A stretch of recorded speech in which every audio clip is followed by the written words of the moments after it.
بسم اللہ الرحمن الرحیم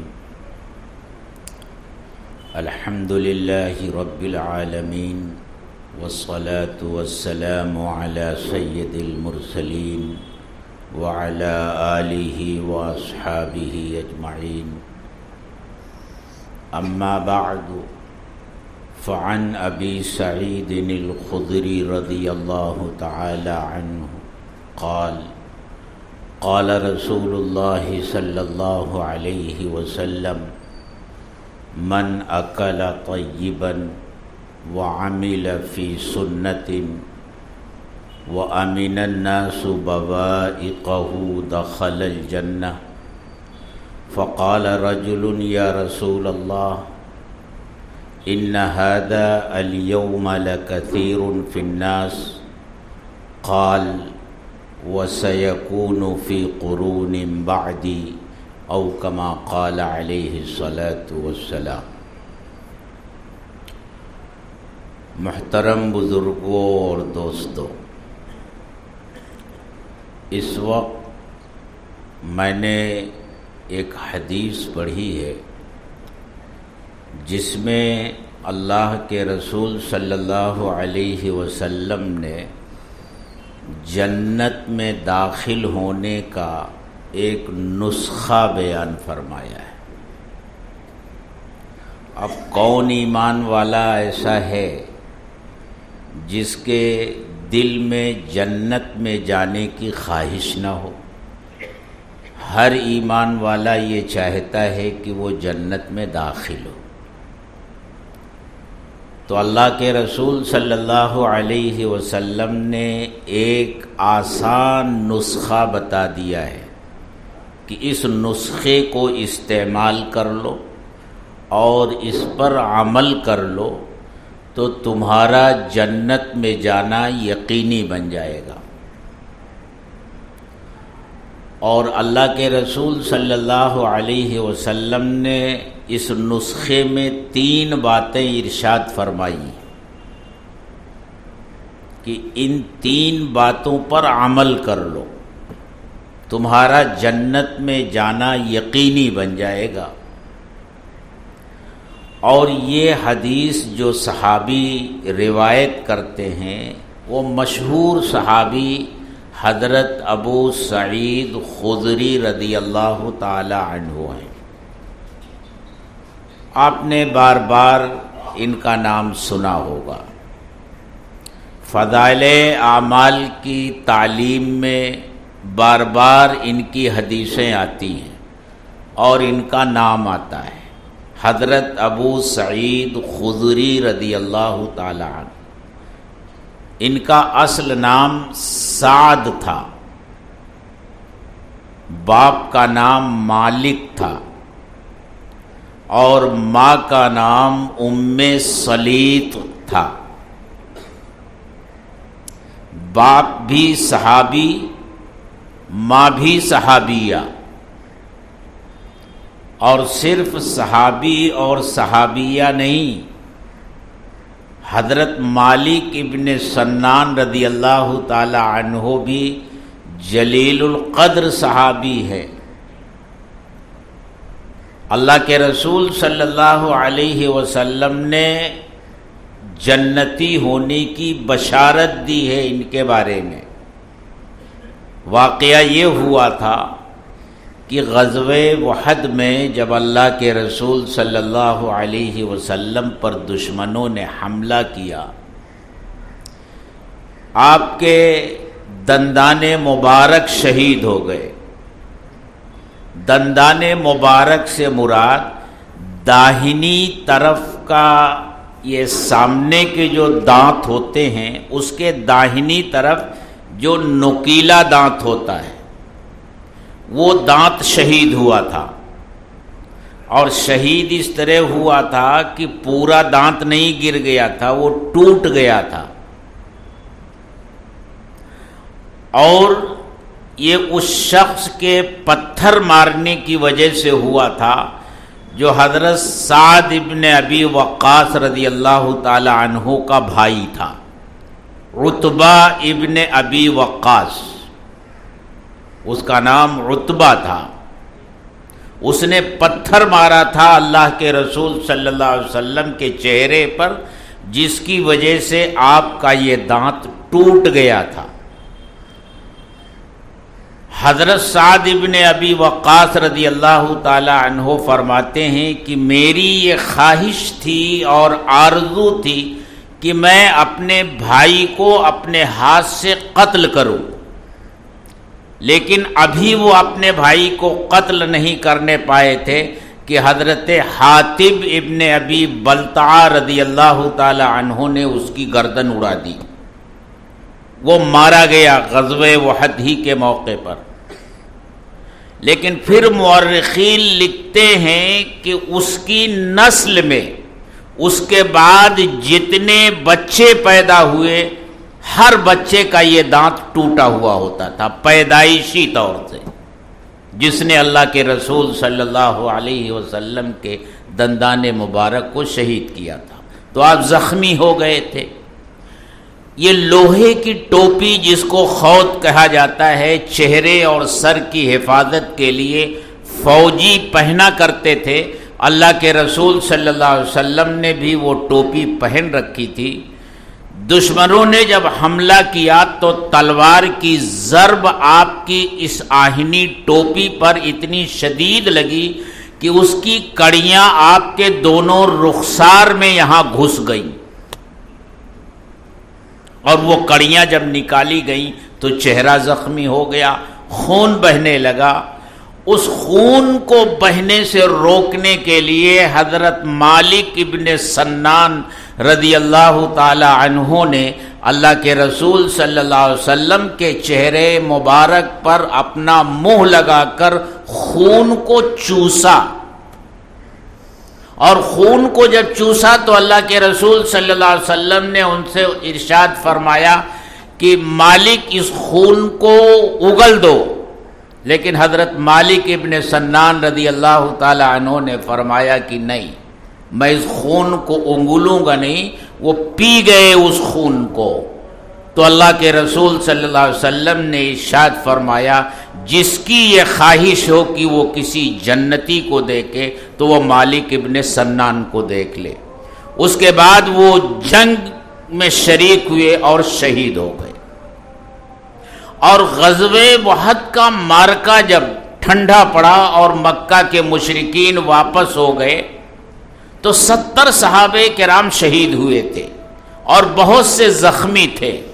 ان زخمیوں کو پانی پلانے کے لیے جو خواتین کام کر رہی تھیں، ان میں حضرت فاطمہ رضی اللہ تعالی عنہا، حضرت عائشہ صدیقہ رضی اللہ تعالی عنہا، اور یہ حضرت سلیط بھی تھی، یہ صحابیہ ہیں، زخمیوں کو پانی پلا رہی ہیں۔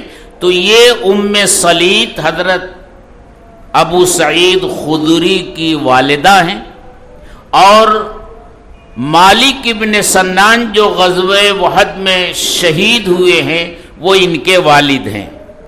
تو باپ بھی صحابی اور ماں بھی صحابیہ، اور خود حضرت ابو سعید خدری رضی اللہ تعالی عنہ احد میں شریک نہیں ہو سکے تھے، چھوٹے تھے۔ لشکر جب مدینے کے باہر نکلا تو اللہ کے رسول صلی اللہ علیہ وسلم نے لشکر کا جائزہ لیا۔ 15 سال سے کم عمر کے جو بچے تھے ان کو آپ نے واپس کر دیا۔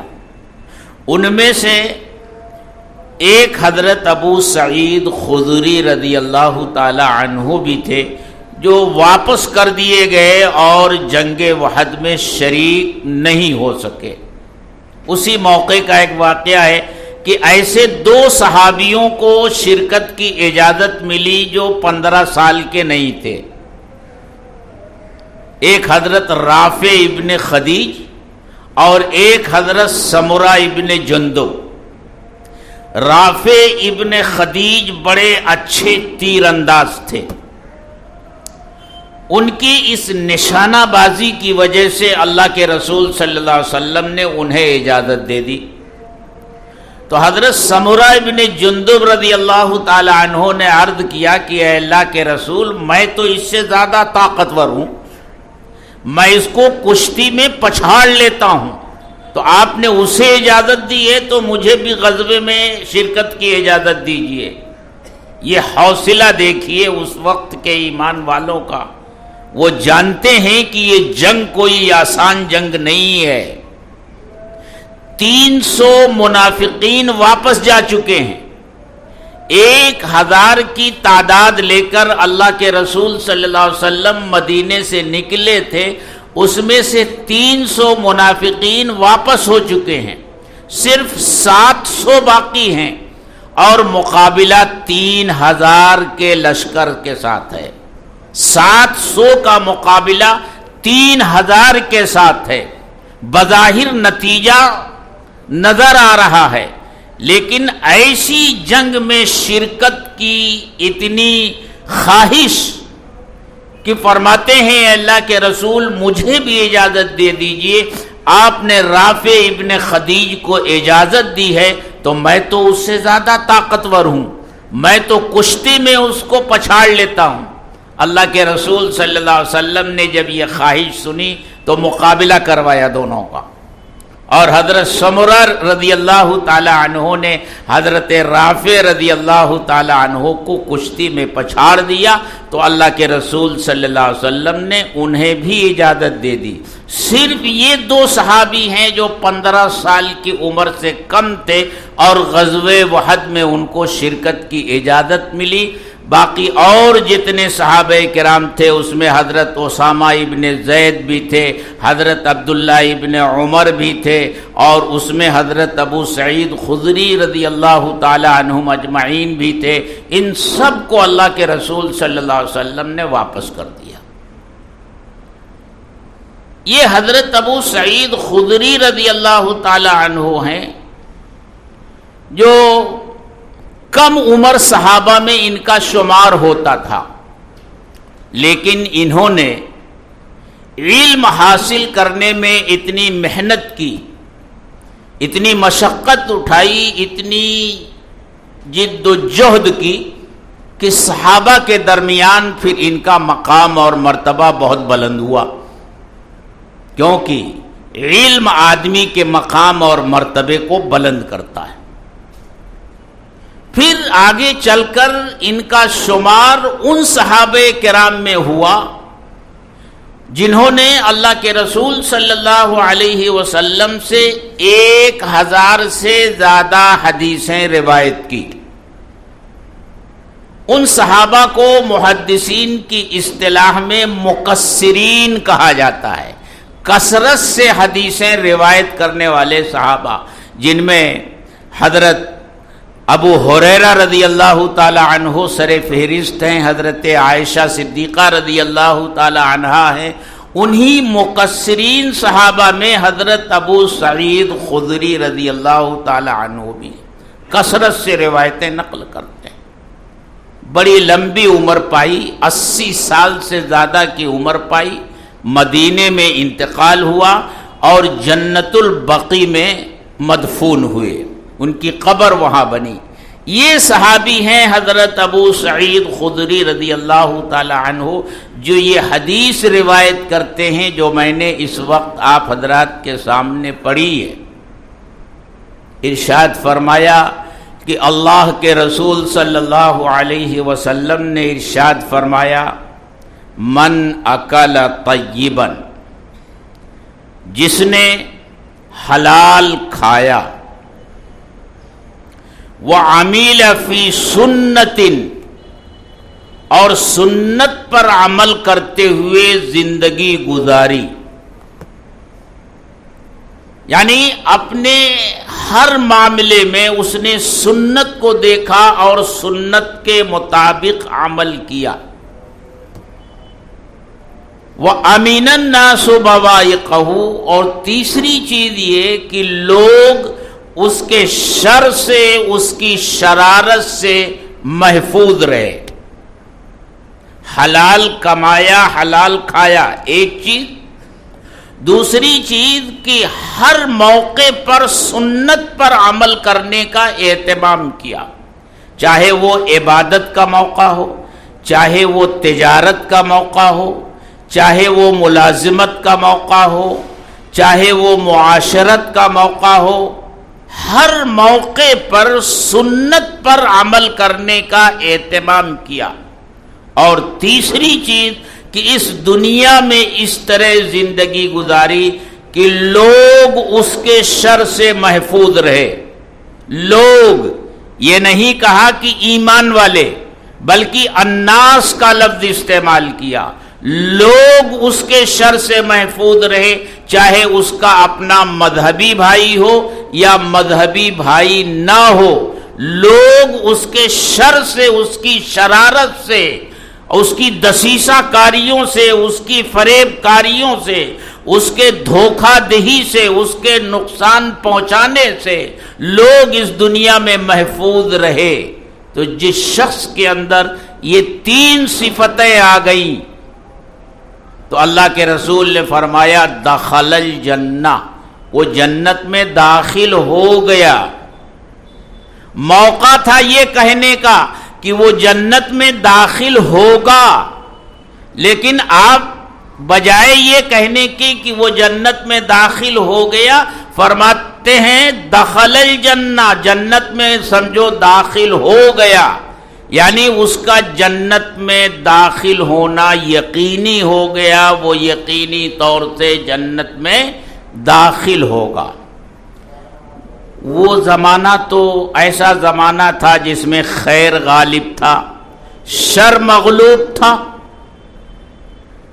تو ایک صحابی نے عرض کیا، اے اللہ کے رسول، یہ تین چیزیں جو آپ نے بیان فرمائی ہیں، ان ھذا، یہ تینوں چیزیں یا ان تینوں صفات کے حامل افراد الیوم لکثیر فی الناس، آج کے ہمارے اس زمانے میں تو بہت سارے لوگ ہیں، یہ کوئی ایسی بات نہیں ہے، ہر آدمی اس کا اہتمام کرتا ہے کہ وہ حلال کمائے اور حلال کھائے، اور صحابہ میں سے ہر ایک کی یہ خواہش اور تمنا ہوتی ہے کہ وہ آپ کے نقش قدم پر چلے، آپ کی پیروی کرے، آپ کا اتباع کرے، اور ان کا یہ مزاج ہے کہ وہ یہ ہرگز نہیں چاہتے کہ ان کی طرف سے کسی کو کوئی تکلیف پہنچے، کوئی ایذا پہنچے۔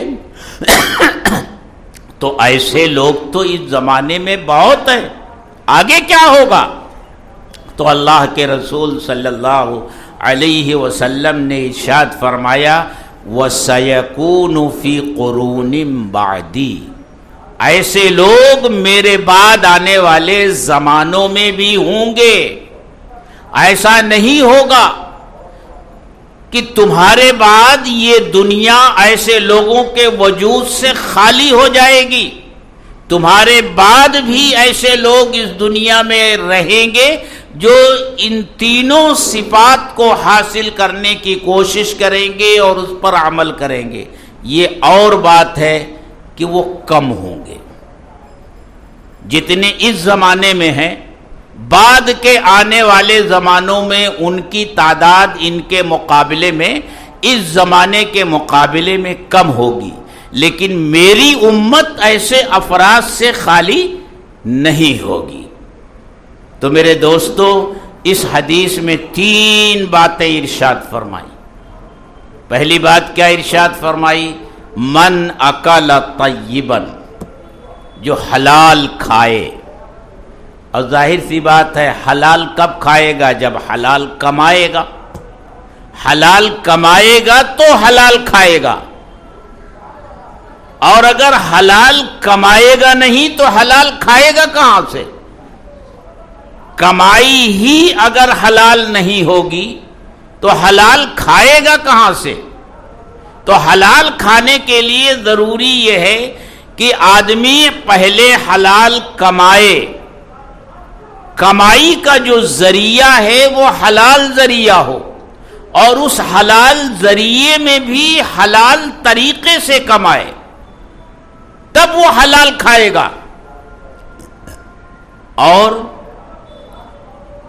اس نیت سے کہ وہ حرام کھانے سے بچے اور حلال کھائے، اس نیت سے اگر کوئی حلال کمانے کی کوشش کرتا ہے تو اللہ کے رسول صلی اللہ علیہ وسلم نے ارشاد فرمایا اس کو ایسا ثواب ملتا ہے جیسا اللہ کے راستے میں جہاد کرنے والے کو ثواب ملتا ہے۔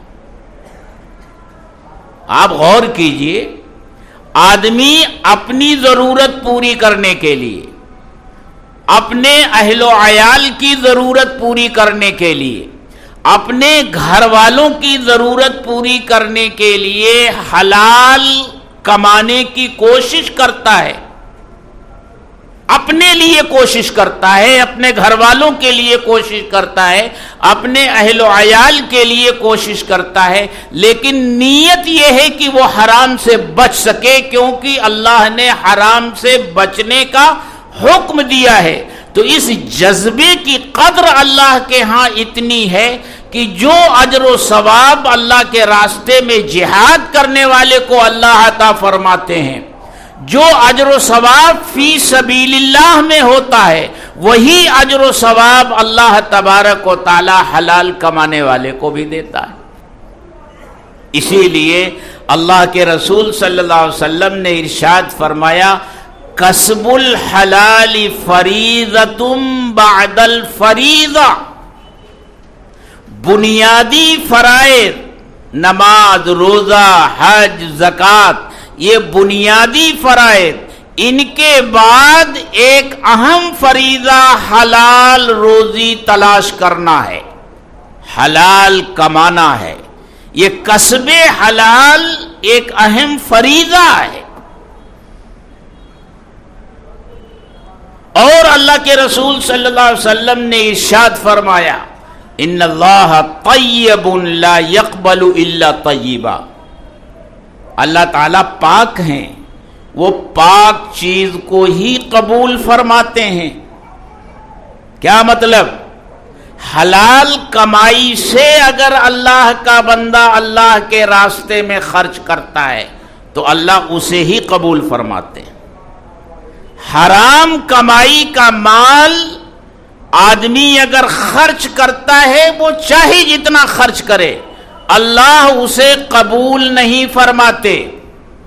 مسجد میں دے گا تب بھی قبول نہیں ہوگا، مدرسے میں دے گا تب بھی قبول نہیں ہوگا، صدقہ کرے گا تب بھی قبول نہیں ہوگا، زکوٰۃ دے گا تب بھی قبول نہیں ہوگا۔ اللہ تعالی حرام کو قبول نہیں فرماتے۔ اور صرف اس کے ہی حرام مال کو نہیں، بلکہ جن لوگوں نے حلال دیا ہے، اگر ان کے حلال کے ساتھ اس کا حرام شامل ہو گیا تو ان کا بھی گھاٹا ہوگا، نہ اللہ تعالیٰ اس کو قبول فرمائیں گے، اور نہ جن کے حلال کے ساتھ یہ شامل ہو گیا اللہ اس کو بھی قبول نہیں فرمائیں گے۔ آپ نے قربانی کے موقع پر ایک مسئلہ بار بار سنا ہوگا کہ اگر ایک جانور میں 7 آدمی شریک ہوں، 6 آدمی کی نیت تو قربانی کی ہو، اور ان میں سے 7واں آدمی قربانی کی نیت سے نہیں بلکہ گوشت کے نیت سے شریک ہو جائے، تو صرف اس کی قربانی نہیں، یہ 6 کے 6 جو شریک ہوئے ہیں ان کی بھی قربانی قبول نہیں ہوتی، اس کی نحوست سے یہ 6 کی قربانی بھی قبول نہیں ہوتی۔ اسی طرح اگر مسجد کی تعمیر میں لوگوں نے اپنی حلال کمائی سے چندہ دیا اور اس میں کچھ لوگوں نے حرام کمائی سے چندہ دیا، تو بیچارے ان حلال کمائی سے دینے والوں کا بھی گھاٹا ہے، اور مسجد والوں کا اور مدرسے والوں کا اب یہ حال ہو گیا ہے کہ وہ اس کا خیال نہیں فرماتے۔ ان کو تو موٹی رقم چاہیے، بڑی رقم چاہیے، بڑا چندہ مل رہا ہے، یہ جانتے ہیں کہ یہ حرام کا ہے، یہ سود کا ہے، لیکن اس کے باوجود لے کر شامل کر لیتے ہیں۔ اس لیے ہمارے علماء فرماتے ہیں کہ اگر حلال کمائی سے چندہ دینے والوں کے ساتھ یہ مسجد والے کسی حرام کمائی والے کا چندہ لیتے ہیں تو یہ حلال کمائی کا چندہ دینے والوں کو یہ حق حاصل ہے کہ وہ اعتراض کریں اور سوال اٹھائیں کہ ہمارے چندے میں اس کے چندے کو آپ نے کیوں شامل کیا؟ ہم نے تو دیا تھا اللہ کے لیے، اور اس کی نحوست کی وجہ سے ہمارا چندہ بھی اکارت ہو جائے گا اور غارت ہو جائے گا۔ تو اللہ تعالیٰ قبول نہیں فرماتے، نہ نماز قبول فرماتے ہیں، نہ زکوٰۃ قبول فرماتے ہیں، نہ حج قبول فرماتے ہیں، نہ قربانی قبول فرماتے ہیں۔ کوئی عبادت، کوئی عمل جس میں حرام شامل ہو جائے اللہ تبارک و تعالی اسے قبول نہیں فرماتے۔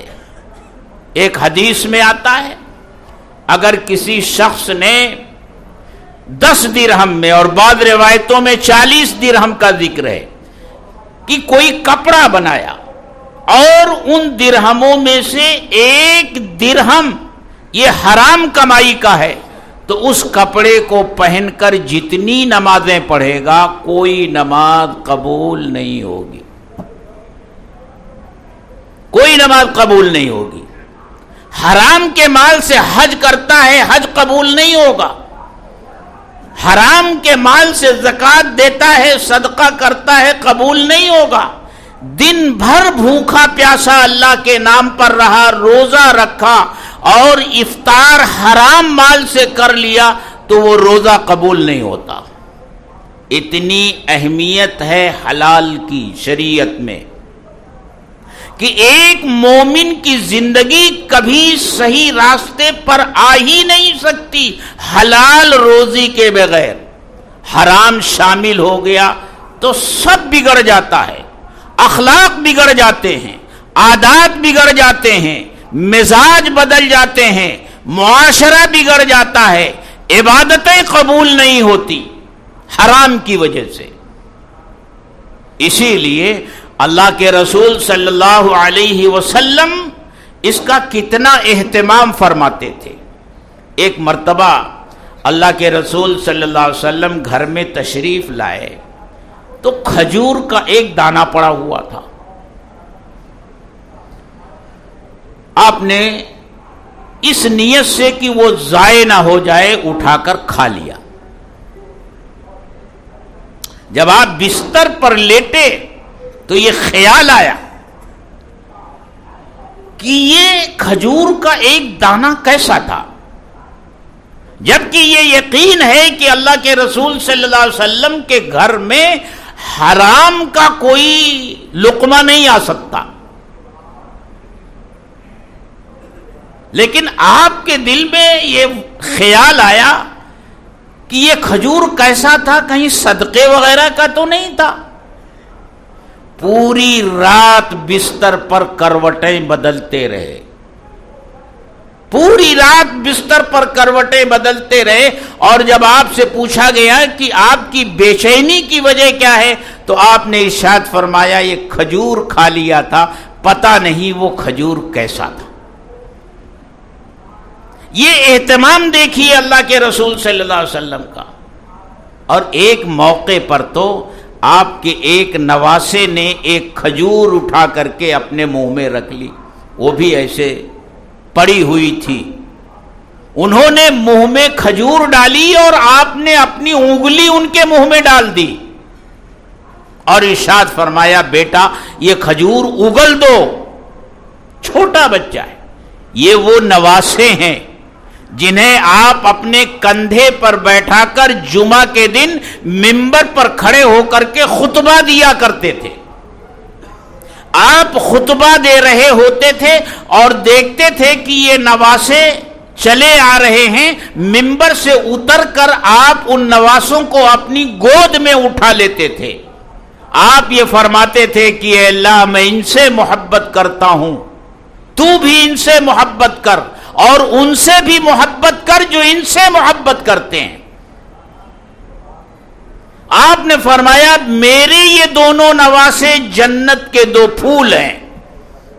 آپ نے ارشاد فرمایا جنت کے نوجوانوں کے یہ دونوں سردار ہیں، سیدہ شباب اہل الجنہ، الحسن والحسین سیدہ شباب اہل الجنہ، حسن اور حسین جنت کے نوجوانوں کے سردار ہیں۔ اتنا پیار تھا، اتنا لاڈ تھا ان صحابہ کے ساتھ، ان کے ساتھ آپ کھیلتے تھے۔ جس طرح بچے ہوتے ہیں تو ان کو کیا کرتے تھے، آپ اپنے ہاتھ اور اپنے گھٹنے زمین پر ٹیک دیتے تھے اور سواری بن جاتے تھے، اور یہ آپ کی پشت پر بیٹھ جاتے تھے اور آپ ان کو لے کر زمین پر چلتے تھے۔ ایک مرتبہ اس طرح چل رہے تھے، ایک صحابی آئے اور انہوں نے آ کر کہا کہ کیسی اچھی سواری ہے، تو آپ نے ارشاد فرمایا یہ نہیں دیکھتے کہ سوار کتنا اچھا ہے، یہ نواسے ہیں، لیکن ایک دانہ کھجور کا منہ میں گیا تو حلق تک انگلی ڈال دی، اور اس وقت تک انگلی نہیں نکالی جب تک وہ کھجور کا دانہ ان کے منہ سے اگلوا نہیں لیا، اور پھر ارشاد فرمایا بیٹے یہ صدقے کا کھجور ہے، اور صدقہ اللہ تعالیٰ نے ہمارے اوپر حرام کیا ہے۔ حرام سے بچنے کا اتنا اہتمام، اور اللہ تبارک و تعالی نے بھی اس قدر اہتمام کے ساتھ حلال کمانے اور حلال کھانے کو بیان فرمایا کہ قرآن کریم میں حکم دیا رسولوں کو۔ حالانکہ رسولوں کے بارے میں یہ تو تصور بھی نہیں کیا جا سکتا کہ وہ حرام کمائیں گے اور حرام کھائیں گے، لیکن اللہ تعالیٰ کیا کہہ رہے ہیں، یا ایھا الرسل کلوا من الطیبات، اے رسولو حلال اور پاکیزہ غذائیں کھاؤ۔ تو جب رسولوں کو حلال اور پاکیزہ غذائیں کھانے کا اللہ حکم دے رہے ہیں تو اس سے معلوم ہوتا ہے کہ اس کا کس قدر اہتمام امتیوں کو کرنا چاہیے۔ وَاعْمَلُوا صَالِحًا، اس کے بعد فرمایا اور نیک عمل کرو۔ اسی سے علماء نے لکھا ہے جو حلال کھاتا ہے اسی کو نیک عمل کی توفیق بھی ملتی ہے، اور جو حرام کھاتا ہے اس کو نیک عمل کی توفیق نہیں ملتی۔ علماء نے لکھا کہ حلال رزق کی ایک برکت یہ ہے کہ دل میں نور پیدا ہوتا ہے اور طبیعت نیک اعمال کی طرف راغب اور مائل ہوتی ہے، اور جب حرام کھاتا ہے تو دل میں ایک تاریکی پیدا ہوتی ہے، اعمال صالحہ کی طرف رغبت نہیں ہوتی، ایک دوری پیدا ہو جاتی ہے، اور تھوڑی دیر کے لیے کچھ دین کی باتیں سن کر، اچھی باتیں سن کر اگر دل میں نرمی تھوڑی دیر کے لیے پیدا بھی ہوتی ہے، مسجد میں آتا ہے باتیں سنتا ہے اور دل میں بات بھی آتی ہے، لیکن باہر نکلنے کے بعد پھر نکل جاتی ہے۔ اور ایک بزرگ کا مقولہ ہے، بڑی عجیب بات انہوں نے ارشاد فرمائی کہ جب کسی ایمان والے کے دل میں حلال کمانے اور حلال کھانے کا شوق پیدا ہوتا ہے تو پوری شیطانی دنیا میں کھلبلی مچ جاتی ہے، شیطان اور اس کے حواری جو ہے بوکھلا جاتے ہیں، یہ کیا ہونے جا رہا ہے۔ اگر نیک عمل کرنے کا جذبہ اس کے دل میں پیدا ہوتا ہے تو شیطان یہ سمجھتا ہے اب یہ ہماری پارٹی سے نکل جائے گا۔ بھئی دو پارٹیاں ہیں نا، ایک حزب اللہ اور ایک حزب الشیطان، اللہ کی پارٹی نیک عمل کرنے والے اور شیطان کی پارٹی برا عمل کرنے والے۔ آپ یہ تماشا دنیا کی پارٹیوں میں تو آج دیکھ رہے ہیں کہ کسی پارٹی کا کوئی آدمی دوسری پارٹی میں جاتا ہے تو جہاں سے نکلتا ہے وہاں کھلبلی مچ جاتی ہے، اور جہاں جاتا ہے وہاں خوشی کی لہر دوڑ جاتی ہے، بڑی بڑی خبریں اخبارات میں چھپتی ہیں، میڈیا میں آتی ہیں۔ اسی طرح اگر کوئی شخص نیک عمل کا ارادہ کرتا ہے پہلے برا کام کر رہا تھا، اب نیک عمل کا ارادہ کرتا ہے تو شیطان کی پارٹی میں کھلبلی مچ جاتی ہے کہ اب یہ پارٹی بدل لے گا، اب یہ پارٹی بدل لے گا، اب یہ ہماری پارٹی سے نکل جائے گا اور حزب اللہ میں شامل ہو جائے گا۔ اب شیطان دوڑے دوڑے اپنے لیڈر ابلیس کے پاس جاتے ہیں کہ حضور فلاں آدمی تو پارٹی بدلنے کا ارادہ کر رہا ہے، نیک عمل کرنے کا ارادہ کر رہا ہے، وہ پارٹی بدلنے کا ارادہ کر رہا ہے، کیا کیا جائے؟ تو وہ کہتا ہے ٹھہرو ٹھہرو، ابھی یہ دیکھو کہ وہ حلال سے بچنے، حلال کمانے کا اور حرام سے بچنے کا اہتمام کر رہا ہے کہ نہیں۔ اگر یہ کر رہا ہے تب تو سمجھو وہ گیا اپنی پارٹی سے، اور اگر وہ اس کا اہتمام نہیں کر رہا ہے، حرام کھا رہا ہے، تو سمجھو ہماری پارٹی سے وہ کبھی نہیں نکلے گا۔ یہ وقتی چیز ہے جو اس کے دل میں پیدا ہوئی ہے، حرام اسے ہماری پارٹی سے نکلنے نہیں دے گا، وہ ہماری ہی پارٹی کا آدمی ہے۔ اسی لیے صحابہ کے ہاں اس کا کس قدر اہتمام تھا۔ حضرت ابو بکر صدیق رضی اللہ تعالی عنہ کا مشہور واقعہ ہے، ان کے ایک غلام نے ایک مرتبہ ان کے سامنے کوئی کھانا پیش کیا، آپ فاقے سے تھے، آپ نے فوراً ایک نوالہ کھا لیا۔ اس نے کہا حضرت آپ ہمیشہ یہ پوچھا کرتے تھے یہ کہاں سے لائے، لیکن آج آپ نے نہیں پوچھا۔ آپ نے پوچھا اچھا بتاؤ یہ کہاں سے لائے؟ اس نے کہا زمانے جاہلیت میں نے کہانت کی تھی، اس زمانے میں کاہن ہوتے تھے جو غیب کی خبریں لوگوں کو بتاتے تھے، لوگ جاتے تھے اپنے ہاتھ کی لکیریں دکھاتے تھے کہ میرے ہاتھ کی لکیریں دیکھ کر بتاؤ میری قسمت کیسی ہے، جیسے آج بھی بہت سارے لوگ ہوتے ہیں ہاتھ کی لکیروں کے ذریعے اپنی قسمت معلوم کرنے کی کوشش کرتے ہیں۔ تو وہ سب کام کرتے تھے، وہ شیطانوں کے پجاری ہوتے تھے اور شیطان ان کو آ کر کے باتیں بتاتے تھے اور وہ لوگوں میں وہ باتیں پھیلاتے تھے۔ تو کہا کہ میں نے کہانت کی تھی، اس وقت لوگوں نے مجھے اجرت نہیں دی تھی، ان کے پاس کچھ تھا نہیں، آج میں گزر رہا تھا تو مجھے اس کی اجرت ملی ہے۔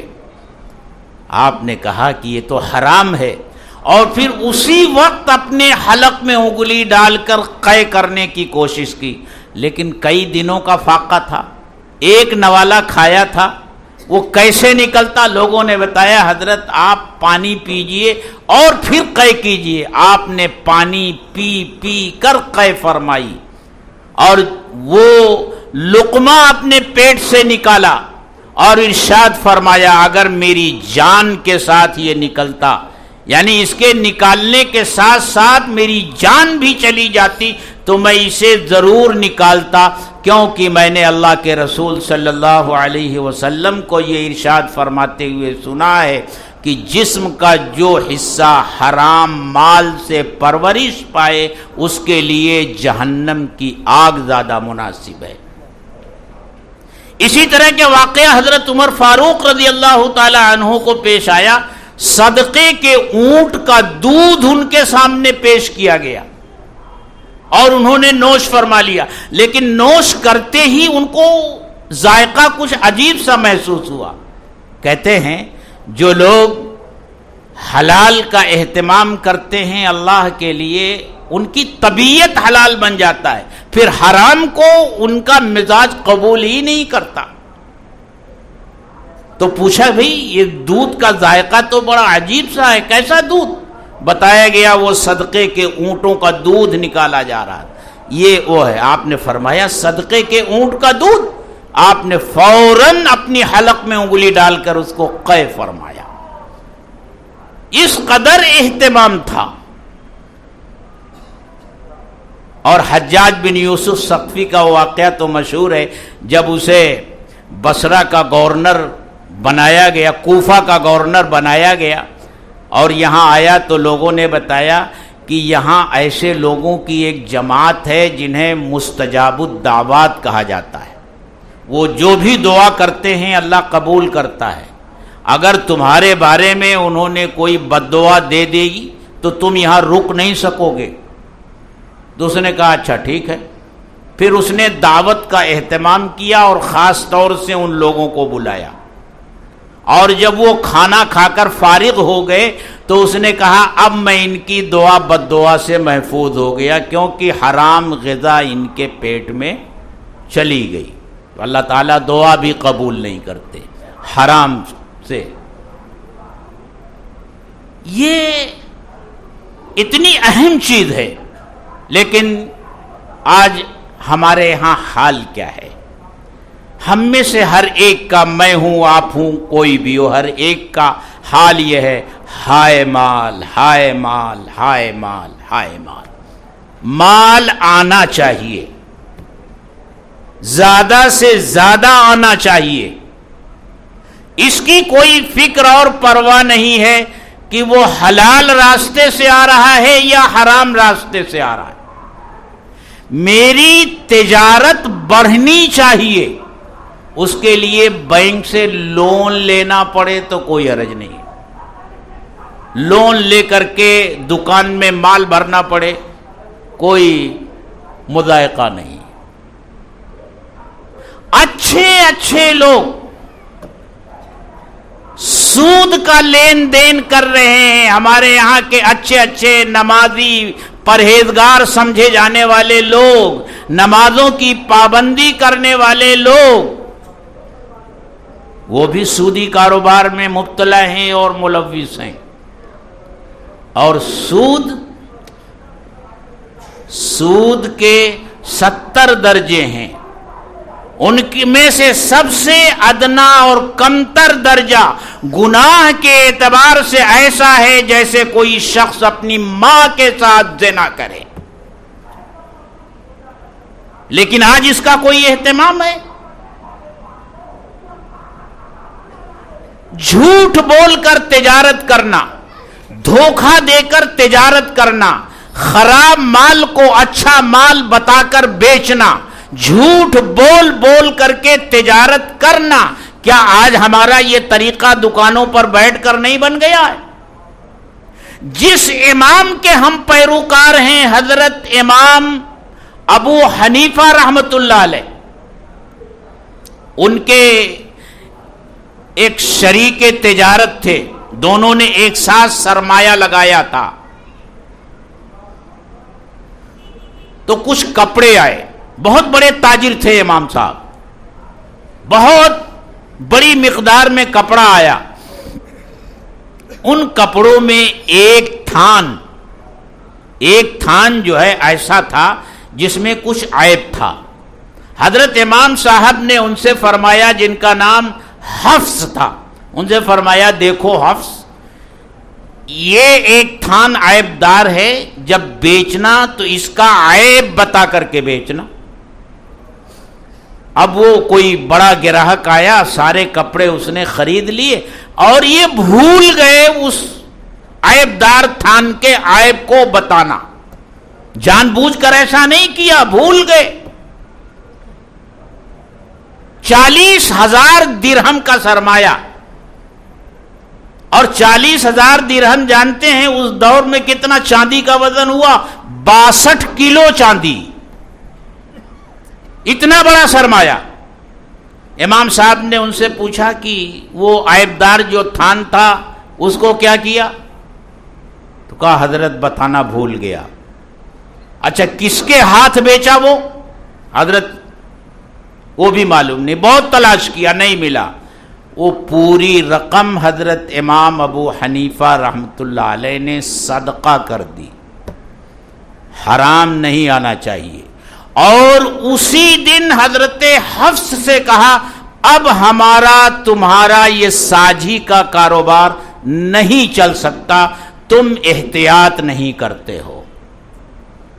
اس طرح کا احتیاط حرام اور حلال کے درمیان ہمارے یہ اسلاف کیا کرتے تھے.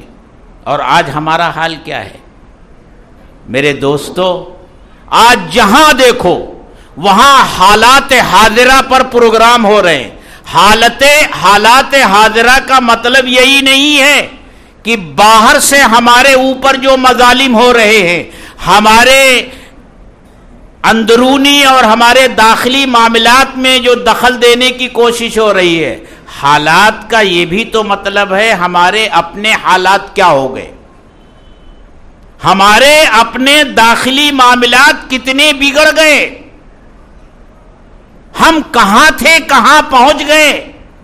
حرام اور حلال کی تمیز کے سلسلے میں ہمارے بڑوں کا کیا مزاج تھا اور آج ہمارا کیا مزاج بن گیا ہے۔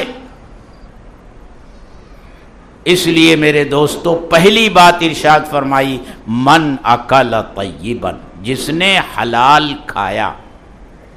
باقی دو چیزیں اور رہ جاتی ہیں، انشاءاللہ اگلے جمعہ کو اس سلسلے میں ہم آپس میں مذاکرہ کریں گے۔ اللہ تعالی ہم سب کو عمل کی توفیق بخشے۔ وآخر دعوانا ان الحمدللہ رب العالمین۔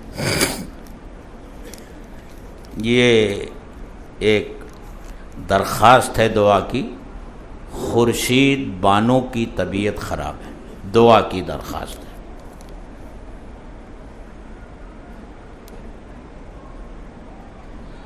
اور ہمارے مدرسے میں ایک ملازم ہے محمد عمر، اس کی بھانجی کی طبیعت بہت زیادہ خراب ہے، اسپتال میں ایڈمٹ ہے، 2 سال کی بچی ہے۔ تمام مصلیان کرام سے صحت کے لیے دعا کی درخواست ہے۔